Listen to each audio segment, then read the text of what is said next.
pues a que tenga el paciente infecciones severas que lo pueden llevar a la muerte. Entonces, estas son las tres causas y las más graves, la trombosis y las neumonías, y neumonías aspirativas. Nosotros vemos a nuestros abuelitos, siempre que vamos por las calles o algún club, donde están pues ellos con sus bastones y con una jiba, ¿no? Que esto. Entonces, algo que es la ligereza y suavidad de los huesos se adquiere en las etapas más avanzadas de la vida. Entonces, la relación de pérdida de calcio evidentemente es mayor cuando uno es más adulto. Si vemos este cuadro, vemos una proyección desde el año 50 al 2050, hasta el 2050, cómo va a ir aumentando este porcentaje de presentación de esta enfermedad.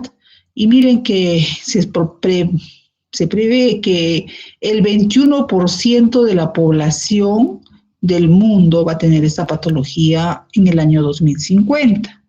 Entonces, pues esa estimación en diferentes trabajos, como en Estados Unidos, dice que 10 millones de personas tienen osteoporosis y alrededor de 34 millones están en riesgo.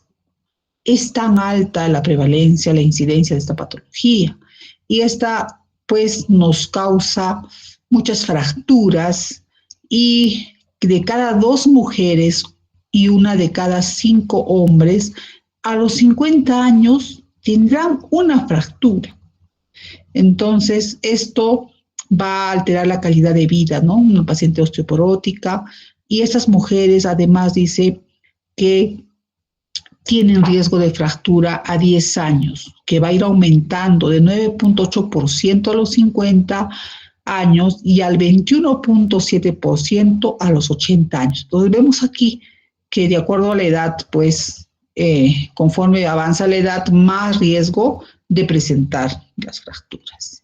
Entonces vemos aquí la calidad del hueso, ¿no? A la izquierda ven ustedes una imagen donde se ve las trabéculas más juntas. Yo les hago la comparación con una chompa, ¿no? Una chompa tejida, tupida, es normal, y una que tiene sus huequitos es osteoporosis, quizás por el uso o por algún punto que se le ha realizado. Entonces, de esa manera se ven las dos imágenes en un corte, ¿no? Del hueso. Esta cadera tiene pues diferentes estructuras y donde se va a fracturar mayormente a nivel del cuello de la cadera, ¿no? Entonces, el 4% de los pacientes que han tenido fractura y que tengan mayores de 50 años van a fallecer en la estancia hospitalaria por las complicaciones ya vistas y el 24% al primer año post-fractura. La fractura vertebral, que es la más frecuente, y de la cadera la más grave, entonces vemos ahí que también tenemos otra fractura que es por fragilidad, ¿no? A nivel del radio, del cúbito, radio, rodilla, costillas, etc. Bueno, haciendo una recapitulación, vemos la historia, ¿no? La osteoporosis se ha presentado pues desde hace muchos años, hace siglos, 5.000 años antes de Cristo, se tenía una momia egipcia donde se ve fractura de cadera, ¿no? Y un hueso desmineralizado. Entonces, la primera concepción patológica ya la tenemos en pacientes del siglo XIX por patólogos alemanes, donde van a distinguir 3 tipos de enfermedades óseas: la osteomalacia, la osteoporosis y la osteitis fibrosa quística. Entonces vemos en la perspectiva cómo esta enfermedad pues se ha ido presentando en los hallazgos ¿no? No acá vemos que el vínculo entre la edad, densidad del hueso y la fractura en el siglo XIX. El término de osteoporosis ya se conoce por los franceses en el año 1830. Se ve la relación en el año 1940 de la osteoporosis con deficiencia de estrógenos en las mujeres posmenopáusicas, y en el año 1960 se ve ya los densitómetros, ¿no? Que es un examen que nos va a ayudar a poder diagnosticar. Entonces vemos las imágenes que es en relación a lo que viene a ser los diagnósticos. Y aparece el tratamiento, los bifosfonatos aparecen en el año 1960 y es en esa época donde revolucionan el tratamiento de la osteoporosis. En el año 1984 ya tenemos asociaciones de tratamiento con estrógenos, con suplementos de calcio asociados a estilos de vida, donde se demuestra la nutrición y el ejercicio. En el año 1980-1990 ya incluyen que las citoquinas son los que van a activar al osteoclasto, y en los SERMs se encontraron en el mercado en el año 1998. Además tenemos ahí los tratamientos biológicos como el denosumab, tratamientos como análogos de la PTH y los nuevos tratamientos que conocemos actualmente, ¿no? Que vamos a revisar posteriormente en las guías. Igualmente, aquí tenemos en los tratamientos, en las acciones, en cuanto a los tratamientos, tenemos los bifosfonatos, en el tiempo cómo ha ido modificándose, el inhibidor del RAS ligando, los estrógenos con sus moduladores, la hormona paratiroidea, ¿no? Miren, y los años en que tenemos, y la inhibidor de la esclerostina, ¿no? Que tenemos en el año 1918 como el romosozumab. Entonces ya tendríamos, este es el cuadrito que está en la revisión, en un artículo que sus compañeros ya expusieron. Bueno, el tejido óseo, pues, está compuesto por un esqueleto. Ese tejido óseo tiene una actividad secretora mediante la producción de proteínas, ¿no? Entonces, además, vamos a ver que tiene unos procesos variados como la función renal, el metabolismo energético y la homeostasis del calcio. Vemos aquí las estirpes celulares, ¿no?, que tenemos, y debido a sus características anatómicas, vamos a ver que tanto el interior como el exterior óseo se relacionan estrechamente con el sistema inmune. En el interior de la médula vamos a encontrar, pues, se produce la hematopoiesis, por lo que las células óseas e inmunes cooperan en esta zona localmente para formar indiscutiblemente. En el exterior, el esqueleto está en contacto directo con el periósteo, la centésis, el hueso yuxtaarticular, donde se conectan con estructuras determinantes que participan en el proceso de destrucción articular que se caracteriza en las enfermedades articulares inflamatorias. Vemos una parte interna y otra parte externa. Además, vemos que este sistema inmune y el tejido óseo están conectados con una circulación mediante vasos, ¿no? Aquí se conoce este proceso como remodelamiento óseo, donde, bueno, antes de hablar del remodelamiento vamos a hablar porque nosotros, para recordar, tenemos 206 huesos, que este esqueleto tiene una materia seca y una materia orgánica con un porcentaje de agua, en un 20 a 30%, y con presencia de células, ¿no?, en un 70-80%. Tenemos dos tipos de hueso, cortical, trabecular, ¿no? Y el colágeno, que va a conferir al hueso la resistencia y la tracción, el hueso cortical, que va a producir el soporte y la tracción, y el esponjoso, donde va a haber, pues, el almacenamiento de calcio, fosfato y hematopoiesis. Es por eso que cuando nosotros hacemos la medición de lo que es la densitometría, donde vamos a nosotros hacer el diagnóstico básicamente es a nivel de los huesos de la parte esponjosa, sin descuidar la parte cortical, porque los nuevos densitómetros también hacen la medición ahí. Entonces vemos las tres estirpes de células, los osteoclastos, los osteoblastos, que unos son los osteoclastos en la resorción ósea y los osteoblastos en la formación. El esqueleto también va a tener, pues, un sistema biológico, ¿no? Y se va a renovar. O sea, nosotros vamos a cambiar a los 10 años la totalidad del esqueleto. Ahora, desde el nacimiento hasta la adolescencia, se va a hacer, pues, el almacenamiento del calcio.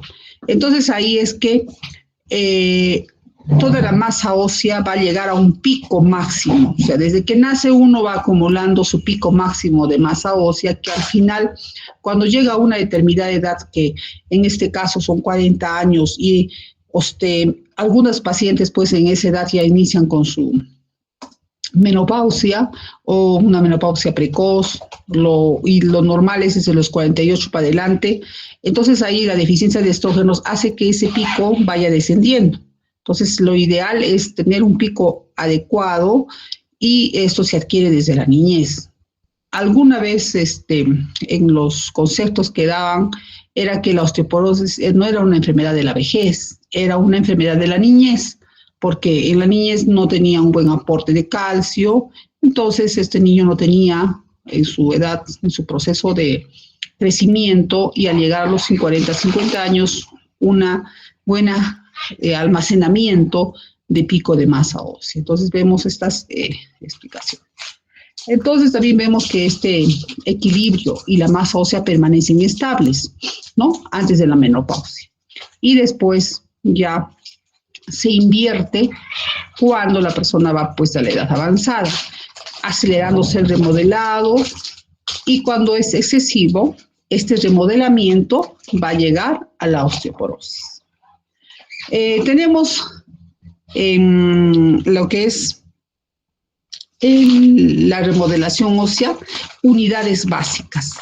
Estas unidades básicas multicelulares o unidades de remodelamiento óseo, donde el osteoclasto va a reabsorber una cantidad determinada de hueso y los osteoblastos van a formar la matriz osteoide y la mineralización para rellenar la cavidad previamente creada. Entonces aquí vemos esta imagen donde se ve cómo es la unidad formadora de colonias, los macrófagos, que van a ir posteriormente hasta activar al osteoclasto, la resorción, la formación ósea y la activación de este proceso. Entonces, el RAC ligando es un regulador esencial en la formación, función y supervivencia del osteoclasto. En cambio, la osteopotegerina es en esencial receptor señuelo y evita la función de supervivencia del osteoclasto. Las células óseas interactúan con las células del sistema inmune y desarrollan una médula durante el crecimiento y la curación de fracturas. Los osteoblastos ejercen un papel importante en el control de la renovación y diferenciación de las células madre y de las células B en los lugares cercanos al endostio. En esta figura, lo que nosotros vamos a evidenciar, pues, es la presencia de las células que comprenden la unidad multicelular básica, los osteoclastos, que están juntos a los osteoblastos, como ustedes ven, y los osteocitos. Así el revestimiento celular óseo y capilar de la médula, este potencial de contacto físico entre los osteoclastos y osteoblastos va a permitir la señalización entre estas dos células, porque están básicamente unidas.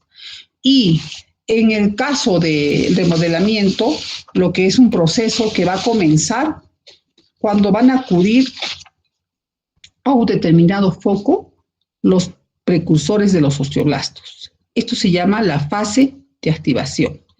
Que al transformarse en osteoclastos maduros comienzan a reabsorber el hueso, como están viendo aquí. A ver, el punterito.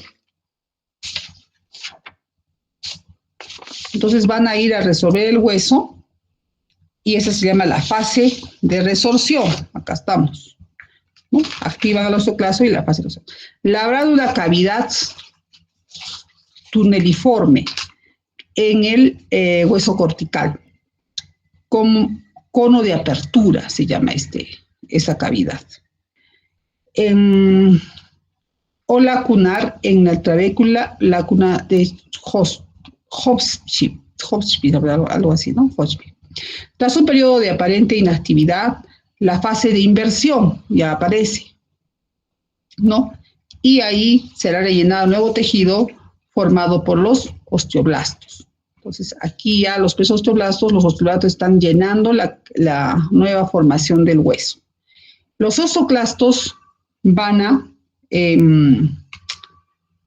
formar un tablero rizado, dice, que permite su estrecha adherencia a la superficie ósea. Y el espacio entre el osteoclasto y el hueso subyacente se convierte en microambiente aislado en el que la bomba de protones de los osteoclastos liberan iones que generan un ambiente ácido. Ese ambiente ácido que van a producir es el que va a disolver el componente mineralizado de la matriz ósea. La matriz orgánica se expone y posteriormente se degrada por catepsina B. Vemos aquí que dura este proceso catabólico 3 semanas, ¿no? Y el proceso anabólico, que viene a ser la formación del hueso, dura 3 meses. Es por eso que rápidamente, cuando el catabolismo está presente, es más rápida la destrucción del hueso en relación a la formación y la mineralización de lo que es producida en el caso del tratamiento o del organismo. En este esquema que se ve, vemos las estirpes celulares que están involucradas en el remodelamiento óseo. Estas estirpes que tenemos pues una fase de reposo, una fase de resorción, una fase de reversión, una fase de formación y una fase de mineralización. Entonces, este proceso en el remodelado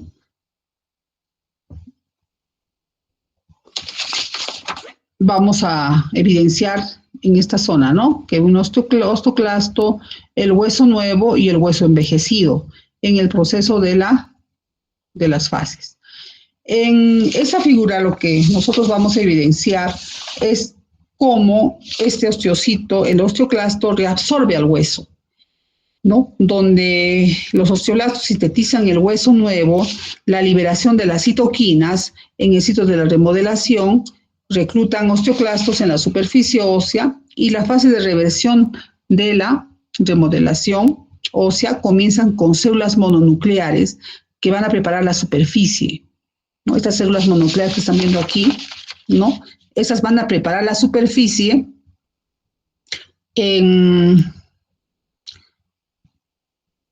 para los nuevos osteoblastos y proporcionan señales para reclutarlas en esta zona, ¿no? Entonces, los osteoblastos tempranos proliferan y secretan una matriz extracelular, ¿no? Esta que es abundante de colágeno tipo 1. A medida que el osteoblasto continúa diferenciándose, la matriz madura y se mineraliza. Una vez restaurada la superficie ósea, los osteoblastos que están ya maduros pueden sufrir apoptosis o diferenciarse y finalmente terminar como células de revestimiento de la superficie del hueso o en los osteocitos que conocemos, que están involucrados en la matriz calcificada y responden a las fuerzas mecánicas. Entonces, todo este proceso de resorción, la actividad reversa, la formación, la mineralización y la restauración del hueso, ¿no? En el proceso que se produce normalmente y también más acelerado en el proceso de tratamientos, ¿no? Estamos aquí. Ahora, tenemos principales mediadores que son involucrados en el remodelamiento óseo. Factores que van a estimular, factores que van a inhibir y factores que van a inhibir la resorción y inhibir la formación.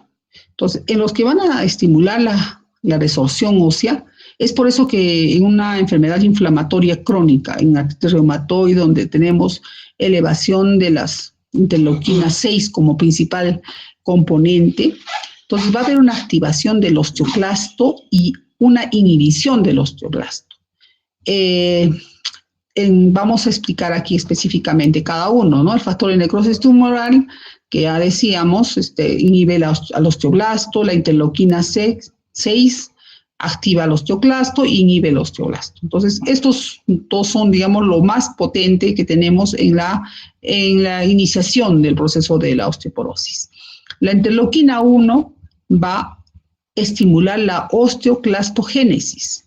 La interleuquina 8 estimula la osteoclastogénesis, al igual que la interleuquina 11.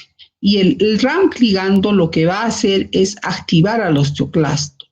Entonces el tratamiento va dirigido a ¿no? A inhibir el RANK ligando para que no se active el osteoclasto cuando hablamos del denosumab, que es el biológico. Y la interleuquina 6 está actualmente utilizándose más que todo para tratamiento de osteoporosis, de artritis con osteoporosis, inhibiéndola a esta interleuquina, por lo tanto van a actuar en estos dos procesos. Otras interleuquinas, tenemos la 17, la 23, la catepsina K, que también van a activar al osteoclasto, ¿no? Y en relación a lo que viene a ser la inhibición de la resorción, tenemos otros componentes como la osteoprotegerina, ¿no? Que van a inhibir la resorción ósea.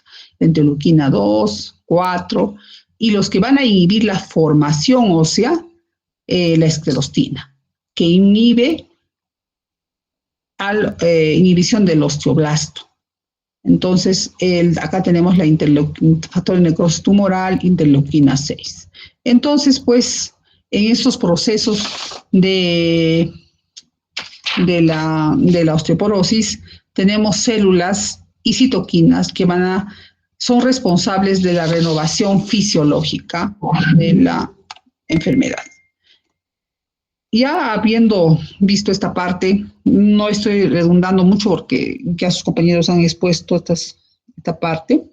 Tenemos pues el trastorno que viene a ser, ¿qué es la osteoporosis, no? Nuevamente es un trastorno esquelético caracterizado por una disminución de la fuerza del tejido óseo. ¿Y qué va a hacer? Mayor riesgo de fracturas. En relación a lo que viene a ser la densidad mineral ósea, no siempre es presente, ¿no? Porque también hay otros componentes que se van a ver. Vemos aquí una imagen, ¿no? Ya pasamos anteriormente, donde vemos cómo está la estructura del hueso, histológicamente, cómo sucede, se pierden la forma, ¿no? Y cómo diagnosticamos con un examen, ¿no? Un examen que es el gold estándar, se podría decir, la absorción, ¿no? La densitometría, que es absorciometría de rayos X de energía dual o DEXA. Estos nos van a diagnosticar la enfermedad, pero además de eso, nos van a indicar cuál es la estimación de un riesgo del paciente. La tomografía se puede utilizar, pero el costo que es tan alto no lo hacemos, solamente veríamos una imagen de una densidad disminuida, más no como la densitometría, que nos va a dar un valor más exacto. Están viendo aquí una imagen, esta es la máquina de densitometría. Existen diferentes tipos de marcas, diferentes zonas van a tomar. Este densitómetro, creo que es un Nologic, donde el paciente se va a colocar en la máquina de cúbito dorsal y va a tener una postura para poder tomar por regiones. Entonces, ¿qué nos va a decir? La OMS nos ha dado valores, ¿no? De desviaciones estándar para hacer diagnóstico. Si está el valor en T mayor a -1, es normal. Si tenemos un valor en -1 a -2.49, estaríamos hablando de osteopenia.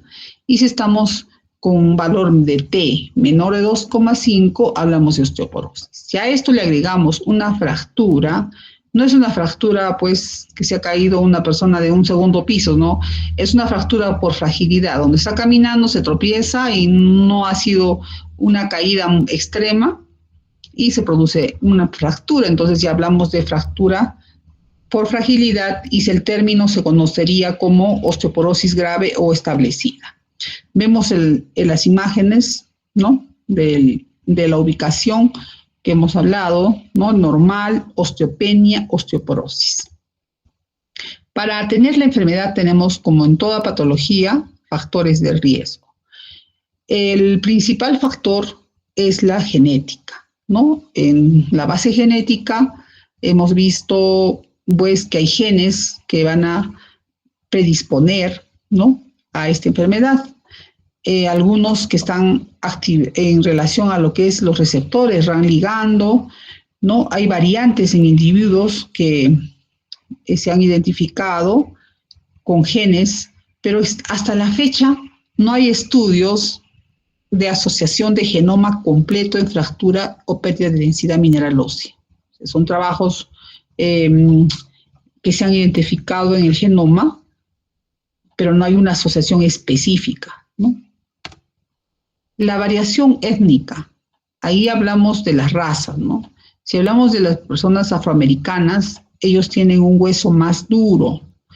Los estadounidenses, que son de origen asiático, tenían la densidad más baja que los blancos. Ahora, hablando de los blancos, también se ve que tienen una menor densidad. En los hispanos y estadounidenses de origen asiático tienen mayor riesgo de fracturas de cadera que en los blancos. Entonces, vemos pues que existen diferentes trabajos en relación a lo que viene a ser la variación étnica, y si hablamos en general, vemos que la raza negra tiene menos, ¿no?, fracturas, el hueso es mucho más, con una densidad mayor, a diferencia de la raza blanca. Factores ambientales. ¿De qué dependen? Si tenemos una adquisición de una masa ósea óptima, vamos a ver que el reflejo de los aumentos en el tamaño corporal y las cargas esqueléticas nos va a dar mayor fuerza muscular. Y a medida que los niños van a crecer, van a tener mayor peso corporal, más masa muscular, va a aumentar más la fuerza muscular, por ende va a tener más riesgo, menor riesgo de tener osteoporosis. La composición corporal desfavorable durante una maduración sexual nos puede dar también un resultado de una fortaleza ósea subóptima, cuando ya la persona llega a una edad adulta. Entonces hablábamos aquí de la situación de que uno va acumulando calcio durante toda su vida.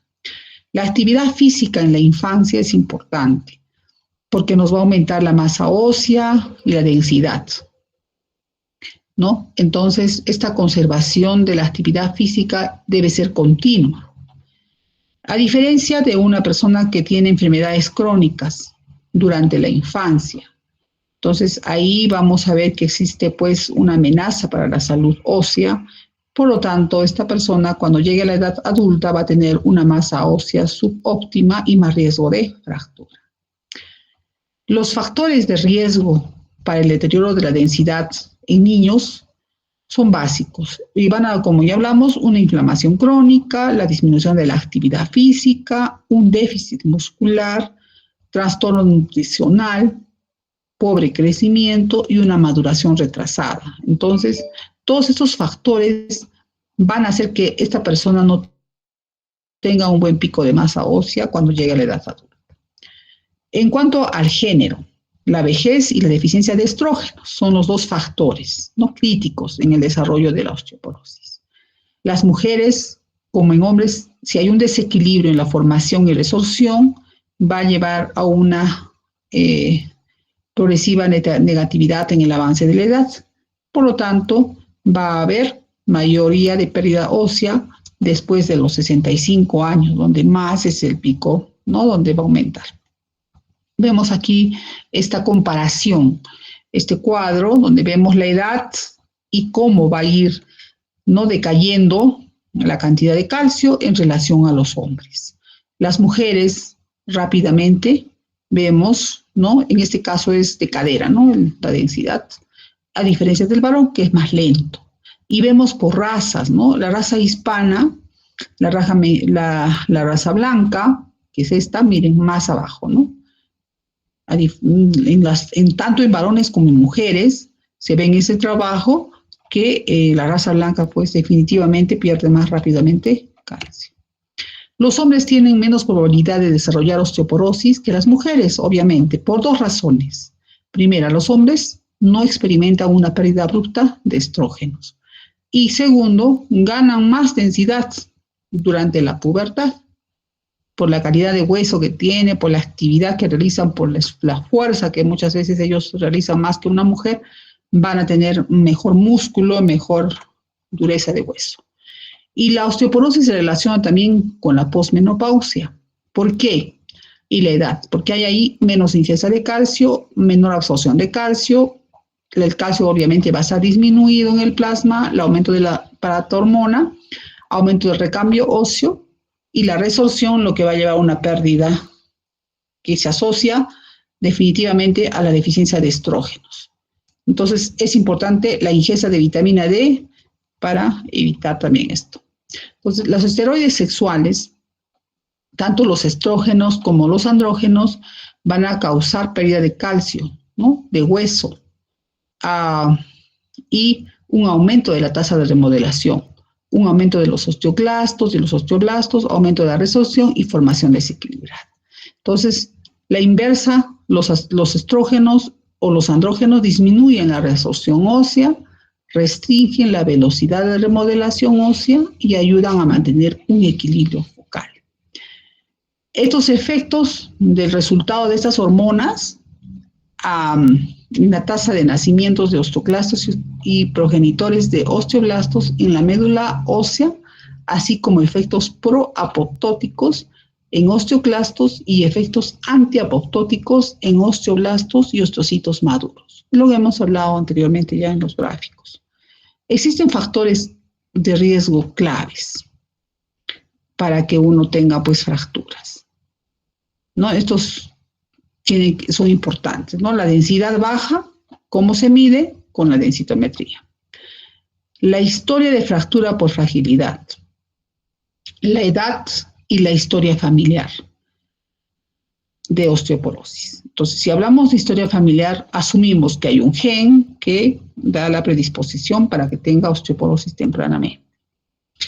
¿Cómo se clasifica la osteoporosis? Tenemos dos tipos, una osteoporosis primaria y una osteoporosis secundaria. La primaria a su vez se va a clasificar en senil, que es por la edad y porque hay una renovación baja, y la posmenopáusica, que es la tipo 1 de renovación alta. La osteoporosis secundaria aquí está asociado a enfermedades, ¿no? Que van a causar, en este caso, podría ser hipotiroidismo, artritis, etc. Existen, pues, causas en la mujer premenopáusica, ¿no? Vemos, miren, todas las enfermedades, ¿no? Anorexia, hipotiroidismo, ¿no? Hipercalciuria, osteogénesis imperfecta, que son enfermedades ya genéticas, Marfan, de ese tipo. Y bueno, hay infecciones, tratamientos, los medicamentos, ¿no? Los glucocorticoides, algunos inmunosupresores, anticonvulsivantes también hay, la heparina, y otros que van a contribuir posiblemente, ¿no? El tratamiento de depresión o el tratamiento de hormonas tiroideas que a veces que se dan en exceso, no. Es una lista extensa donde vemos las causas secundarias, son varias, ¿no? Cuando nosotros hacemos un diagnóstico, hacemos un plan de trabajo y queremos diagnosticar la enfermedad, tenemos que ver cuál es la probable causa y hacer una anamnesis y preguntar si está consumiendo algún tipo de medicamento, si tiene alguna enfermedad. Entonces ya asociaríamos que tiene una osteoporosis secundaria. El diagnóstico. ¿Qué buscamos nosotros? ¿Cuáles son nuestros objetivos? Siempre que hacemos un diagnóstico tenemos que ver un objetivo. Primero tenemos que establecer el diagnóstico precoz. ¿Para qué? Para no tener pues que hacer un tratamiento más complejo o ver las complicaciones. Tenemos que evaluar el riesgo de fractura. ¿Cómo? Con la densitometría que ya hemos visto. Tenemos que identificar los factores. ¿Qué factores de riesgo para osteoporosis tienen, no? Ahora, tenemos factores de riesgo que se pueden modificar y otros que no se pueden modificar. Los que se pueden modificar tenemos que prevenir, ¿no? Para que no empeore el cuadro, ¿no? Con un tratamiento o con actividades o estilos de vida. y evaluar e intervenir sobre los factores de riesgo de fractura osteoporótica que tiene. Entonces, la evaluación es integral. Tenemos que hacer una buena historia clínica, donde tenemos que detallar, incluyendo los factores de riesgo que puedan tener. O sea, hay que hacer como cuando ustedes ven que hago la historia clínica, pregunto, ¿no? A ver, ¿es hipertenso, es diabético, toma medicamentos? Entonces, ahí estamos haciendo esta parte, ¿no? Los factores. Entonces, vemos la raza, ya es uno, ya vamos viendo ahí. El sexo, definitivamente si es mujer o varón. Además, el peso, porque vemos que personas delgadas tienen más riesgo de osteoporosis, entonces ya estamos viendo, vamos descartando, ¿no? Y los medicamentos, antecedentes familiares. Siempre preguntamos, antecedentes familiares de osteoporosis en la mamá o fracturas que ha tenido el paciente previamente, entonces vamos así anotando. La densitometría se solicita, de ahí especificaciones para solicitar, que vamos a leer, vamos a ver después. Y el examen clínico que vamos a realizar. Entonces, la densitometría es un procedimiento no invasivo. Entonces, es un rayos X de dexaosteometría dual, donde va a tener lugares no específicos. Básicamente, columna, del L1 al L4, cadera y cuello femoral. Existen otros que son los DEXA periféricos, ultrasonográficos también, que son más que todo para estudios en masa, ¿no?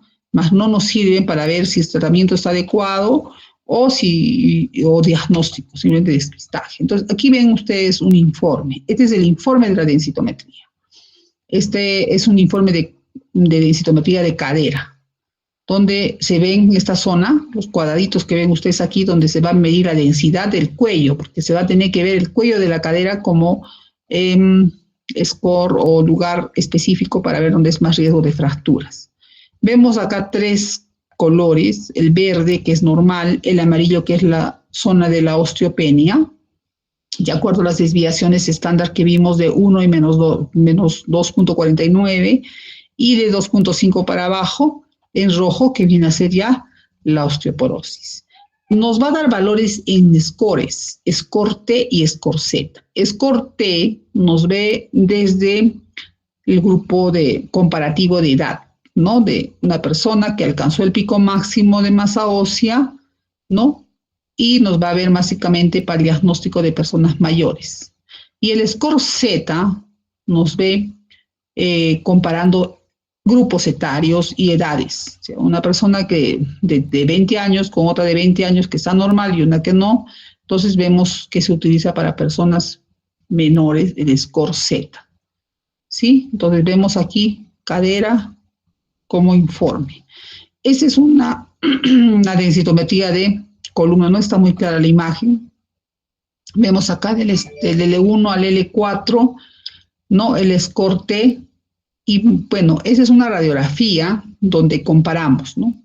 Cómo está esta columna. Esta columna está con escoliosis, con osteofitos, con un aplastamiento vertebral y tenemos que hacer exactamente la división cuando hacemos el informe de las vértebras.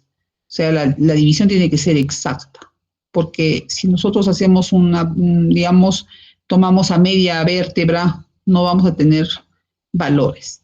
Ahora, existen pacientes que tienen osteoartrosis, entonces tienen aquí sus picos de loro, tendríamos que borrar toda esa zona, porque la máquina nos permite, y salir solamente el resultado de la densidad del hueso, no de las estructuras que han crecido, pues en este caso los osteofitos. Entonces vemos aquí los tres colores, igual, verde normal, osteopenia y rojo osteoporosis. Esta es una imagen de una densitometría morfométrica. Lo que vamos a evaluar aquí es la columna lateral y vamos a ver que existen pues fracturas. Las fracturas de columnas son de tres tipos, ¿no? Las que son en cuña, como que fuera una cuña, ¿no? Esto que más o menos así hacia abajo. Las que son en biconcavidad, ¿no? Como dos cavidades, ¿no? Hacia arriba y hacia abajo, bicóncava. Y las que son aplastadas, le dicen de galleta o le dicen aplanada. Entonces, este examen de la morfometría nos permite visualizar las fracturas y el riesgo que pueda tener en tener una fractura posteriormente en un paciente. En esta imagen ustedes ven, bueno, hay diferentes densitómetros en cuanto a colores, ¿no? Marca diferentes colores. Acá vamos a evaluar la parte ya nutricional, donde vamos a ver la parte ósea, ¿no? Ya densitometrías por o partes, por ejemplo, acá abajo ven ustedes brazos, piernas, tronco, ¿no? La densidad. Vemos la grasa, el porcentaje de grasa que puede tener en diferentes zonas y el índice de masa corporal que está evaluado aquí. Entonces, el paciente ya podemos informarle que está en sobrepeso, está en obesidad tipo 1, tipo 2, tipo 3.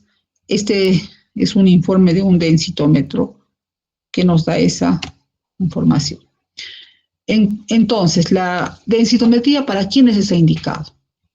Para mujeres mayores de 65 o más y hombres mayores de 70 años, sin considerar factores de riesgo. Ahora, si vemos que hay una mujer posmenopáusica menor de 65 y hombre de 50 años a 70 que tenga preocupación, yo quiero saber, le tenemos que hacer su examen, ¿no? Basados en un perfil clínico de riesgo. Mujeres con perimenopausia que tengan factores de riesgo que ya hemos conversado, entonces, o que tengan un riesgo de incrementado de fractura. Adultos que han tenido una fractura después de los 50 años.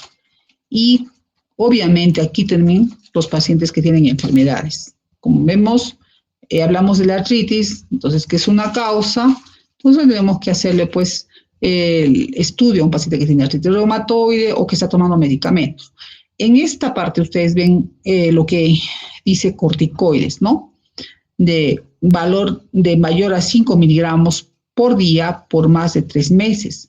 Pero vamos a ver un artículo revisado desde el año pasado donde esta información cambia.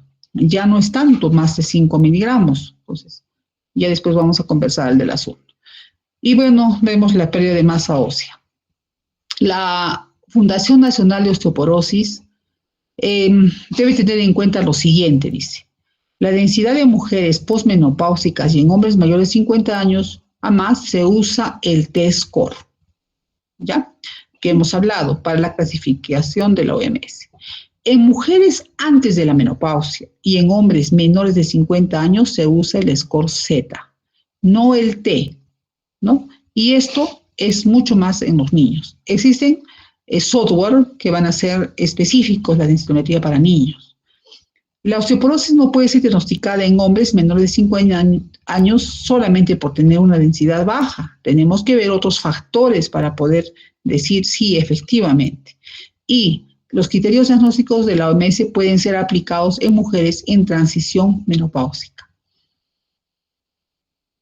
Ahora, la OMS también nos define fractura por fragilidad como una fractura causada por un trauma mínimo. Este trauma mínimo, ya dijimos, no se va a caer de un segundo piso, sino se tropieza y se cae, es una fractura por un trauma mínimo. Esta densitometría se hará como mínimo después de 1 a 2 años de tratamiento. Esto es importante. Nosotros claro que criterios médicos son variables, ¿no? Tenemos que evaluar un paciente que tiene osteogénesis imperfecta, que tenga osteoporosis, tenemos que hacer densitometría de cada 6 meses, a diferencia de una persona que no tiene factores de riesgo, que podríamos extenderlo a 2 años. Pero lo que es común y frecuente es que siempre hacemos al año. La ultrasonometría cuantificada de calcáneo que les decía, solamente es efectiva para una estimación de riesgo de fractura, ¿no? En una persona mayor de 65, pero no es suficientemente precisa para el seguimiento de la densidad mineral ósea. Hemos visto que hacían campañas anteriormente, hacían pues en varias poblaciones, ¿no? De diferentes zonas del Perú. Y bueno, daban tratamiento, hacían seguimiento, cosa que no está pues aprobada, ¿no? Entonces el densitómetro tiene que ser se puede decir el grande, ¿no? En relación a la restricción del uso, ¿a quienes no les hago densitometría ósea? A los que tienen prótesis. Esta información ahora ha cambiado porque existen los densitómetros nuevos que pueden hacer densitometría a pacientes que tienen prótesis, porque se elimina la zona de la prótesis y se hace alrededor, digamos, el hueso que está rodeando la prótesis. La obesidad mórbida, sí. Mayor de 150 kilos no pueden subir a la máquina, porque la máquina, bueno, hasta donde yo conocía, hasta 150 kilos nos informan los técnicos que una persona puede subir a la máquina. La invalidez, bueno, con mucho cuidado se podría colocar, pero si tenemos que hacer cadera, donde tenemos que levantar las piernas para ponerlas en 90 grados, efectivamente no se va a poder. Y definitivamente contraindicado en gestación, o sea, ahí sí no se puede hacer. ¿Qué nos van a alterar la medición de la densitometría? Si tenemos los osteofitos mencionados, por eso que se tiene que eliminar. Calcificaciones vasculares que aparecen con la edad, entonces esto también. Fracturas previas, porque ha habido quizás un mal tratamiento, ha habido una anquilosis, no sabemos cómo está el huesito, entonces nos va definitivamente a alterar el diagnóstico. La escoliosis, ¿no? Hay que hacerlo definitivamente también aquí, de una manera separando las vértebras. Objetos metálicos suprayacentes. Se solicita que el paciente esté sin ningún objeto metálico. Calcificaciones de los ligamentos paraespinales y la enfermedad de Paget. Nuevamente vemos aquí, ¿no?, los valores y el riesgo de fragilidad ósea. Y el diagnóstico diferencial es importante, ¿no? Como en toda enfermedad, siempre tenemos que buscar otras posibilidades. Pues aquí, diagnóstico diferencial, osteomalacia, en inmovilización prolongada o acompañada de hipercalcemia, con osteoporosis secundaria, osteogénesis imperfecta, osteoporosis juvenil y atrofia de Sudeck. Entonces, estas son las diagnósticos diferenciales que tenemos que tener presente. En relación a la prevención, existen siempre, no se van a olvidar, 3 tipos de prevención. La primaria, ¿no?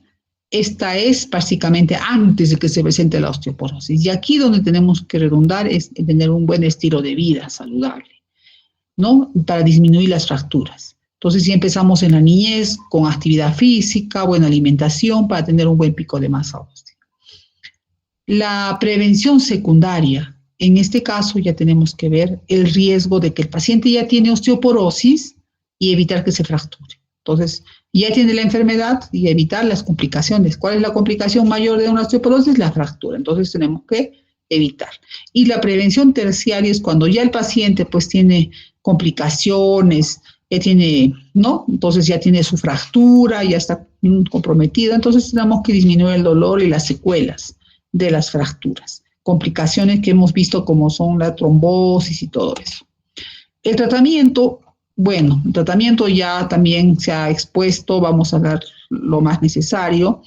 Bueno, en relación al tratamiento tenemos que ver la parte preventiva, los cambios de estilos de vida, evitar hábitos nocivos, fomentar ingesta de calcio a través de una buena alimentación balanceada, actividad física, 30 minutos de caminata, y un aumento adecuado del estado físico y riesgo de caídas. En la secundaria, todo lo anterior y el tratamiento. Y acá tenemos que ver qué tratamiento vamos a utilizar, con programas también de evitar caídas, implementación de programas de prevención. En la prevención terciaria, todo lo anterior y aditamentos, ¿no? Para evitar que tengan nuevamente caídas.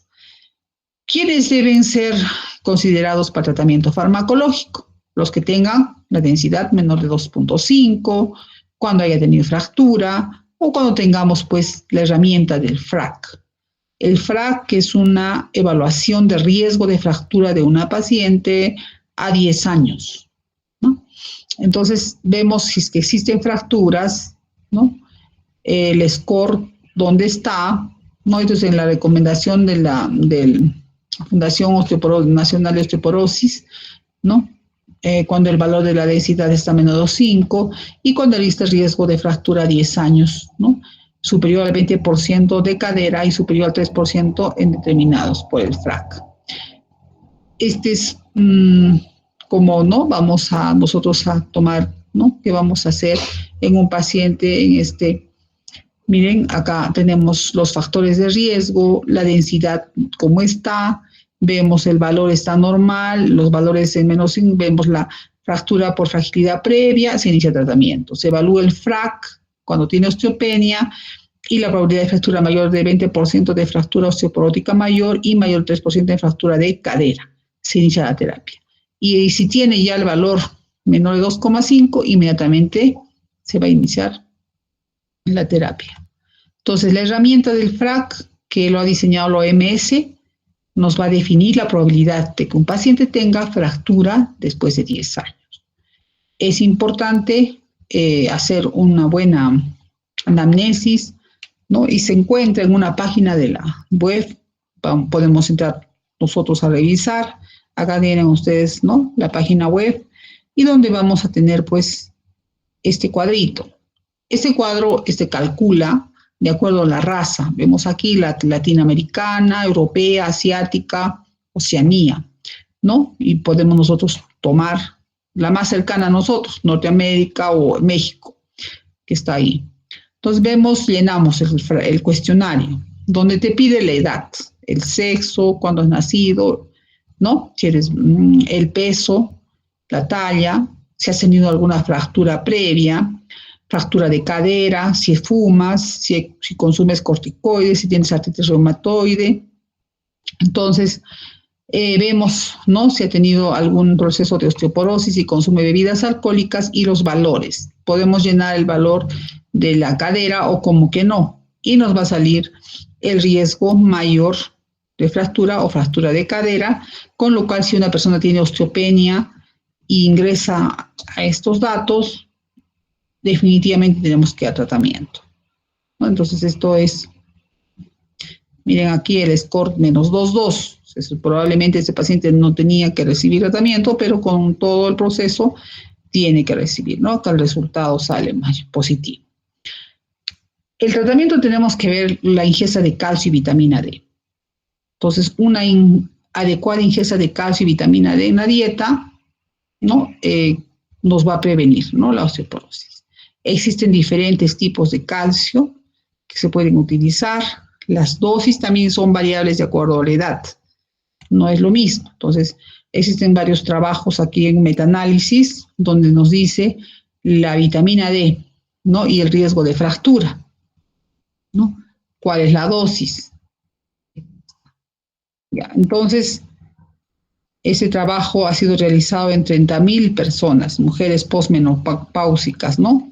Y donde nos ven cuál es, ¿no?, el estudio, los estudios que se han realizado, y en relación a la conclusión que dice que el suplemento combinado de calcio y vitamina D se asocia estadísticamente significativa con la reducción de fracturas totales de cadera en diversas poblaciones. Son varios trabajos que se han evaluado y nos confirman que la vitamina D se debe de dar. Ahora, las recomendaciones, ¿cuáles son? En niños, 800 miligramos, ¿no?, de el calcio en relación a una persona gestante, ¿no?, o posmenopáusica, que es de 1.500 miligramos día.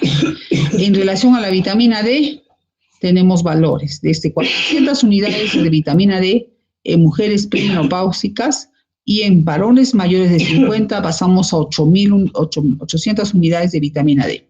Posmenopáusicas y nosotros en enfermedades reumatológicas usamos 800 unidades de vitamina D asociando calcio con vitamina D. Se ha visto en revisiones que existe, pues, riesgos cardiovasculares con la ingesta de calcio, ¿no?, en relación a que podría aumentar la mortalidad en la ingesta de este medicamento, ¿no? Y se propone actualizar y reanalizar 2 revisiones sistemáticas para examinar los efectos de la ingesta de calcio sobre enfermedades cardiovasculares en adultos generalmente sanos. Y la conclusión es que la ingesta de calcio dentro de los niveles tolerables de ingesta de 200.000 a 2.500 no está asociado a riesgo de enfermedad cardiovascular en adultos generalmente sanos. Había pues una bastante preocupación en relación a que los pacientes podrían tener complicaciones, pero estas revisiones nos demuestran pues que no, ¿no? O sea, no hay una asociación. En este otro trabajo vemos pues que el suplemento de la vitamina D y el calcio, ¿no? Entonces, la Fundación Nacional de Osteoporosis y la Sociedad Americana de Cardiología Preventiva adoptan la posición de que existe evidencia de calidad moderada, nivel B, de que el calcio o sin la ingesta de vitamina D de alimentos o suplementos no tiene relación benéfica o perjudicial con el riesgo cardiovascular y enfermedad cerebrovascular y todas las causas en adultos sanos en este momento. Y a la luz de las pruebas disponibles hasta la fecha, la ingesta de calcio de alimentos y suplementos que no exceda el nivel tolerable de ingesta definida, como son de 2.000 a 2.500, debe considerarse segura desde el punto de vista cardiovascular. Entonces ya vemos aquí dos trabajos importantes con buena población del año 2016, donde nos dicen pues que no hay riesgo, ¿no?, del consumo. Ahora, en lo que es el tratamiento, las intervenciones farmacológicas y los alimentos, ¿no? La prevención de osteoporosis. Bueno, en este lado vemos la lista de medicamentos que ya se ha revisado, que son los bifosfonatos, tenemos entre ellos el alendronato, el risendronato, el ivandronato, el ácido solendrónico, el rango ligando inhibidor, el denosumab. Ahora, las dosis, ¿no? Las dosis de alendronato tenemos pues semanales, que es un antirresortivo, y los que va a evitar es el riesgo de fractura, tanto el de cadera como de columna. Está para tratamiento y prevención. El risendronato, bueno, no está muy al alcance farmacológicamente, pues en las farmacias no vamos a encontrar mucho más. El ivandronato sí, que se puede usar mensual o también hay uno que se usa cada 6 meses, es oral o intravenoso y nos va a evitar el riesgo de fractura vertebral. El ácido solendrónico, que tenemos dos presentaciones, de 5 y de 4 miligramos. El que nosotros usamos de 5 miligramos y que se aplica anualmente, nos va a evitar la fractura tanto de cadera como de columna. El denosumab, 60 miligramos cada 6 meses, subcutáneo antirresortivo, que va a evitar la fractura de cadera y como tratamiento. Y el estrógeno selectivo, que hemos hablado también, el raloxifeno, que va de 60 miligramos oral antirresortivo, que va a evitar el tratamiento, la prevención de las fracturas vertebrales. La hormona paratiroidea o análogos de la paratiroides, el teriparatide, 20 gramos diarios, subcutáneo, es un osteoanabólico vertebral y no vertebral, y el abaloparatide, de 80 miligramos también subcutáneo, y la esclerotina inhibidor, el romosozumab, que es tratamiento mensual subcutáneo, es osteoanabólico, antirresortivo y evita el tratamiento, o sea, las fracturas vertebrales. Estos bifosfonatos, ¿no? Doctora, Perdón, sí, doctora, muy buenas noches. El doctor de nefrología justo ya nos acaba de mandar el link. ya son la hora. Sí, Ay, ya es justamente 9 en punto prácticamente, doctora. hay un momentito, terminamos esta parte nomás, ¿ya? Ok, doctora, no se preocupe. Ya, por favor. Entonces, bueno, o sea, acá hay las aplicaciones terapéuticas de la resorción en cuanto a los inhibidores de resorción, los tratamientos de osteoporosis, los tipos de bifosfonatos, ¿no?, que tenemos, la calcitonina como tratamiento, el retinato de estroncio, ¿no?, que es bastante extenso ese tema, o creo que lo dejamos porque nos vamos a saltear. Vamos a saltar bastante, nos falta el aloxifeno, como el denosumab, sus acciones, ¿no? Y diferentes trabajos que se han revisado con lo que el denosumab, ¿no?, que es un bifosfonato que se está usando como tratamiento, pero que se ha visto que tiene un rebote espectacular posterior a su retirada, ¿no? Bueno, aquí más, bueno, y las nuevas perspectivas de los diferentes tratamientos que tenemos.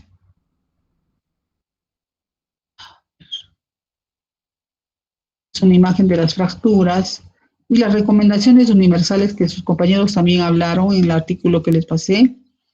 Ya los pusieron, cuáles eran las recomendaciones.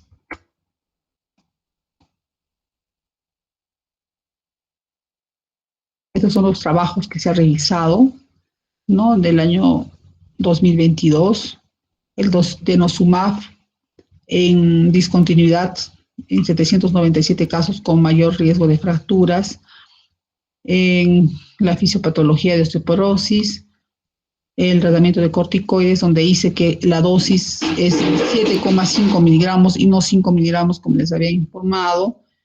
Y este es la revisión de la revista de endocrinología, donde nosotros vemos todo el proceso, ¿no? Del diagnóstico y tratamiento en relación a lo que viene a ser la osteoporosis. Y bueno, el paciente lo que no tiene que llegar es estar así, ¿no? Con las fracturas a nivel de la columna y tener una buena calidad de vida. Entonces, ahí vamos a finalizar. La siguiente clase hacemos mañana. Y mañana vemos alguna parte que nos falte de lo que es el tratamiento y las exposiciones de los artículos de gota, ¿no? Para mañana. Sí, Ya. doctora, muchísimas gracias por la exposición.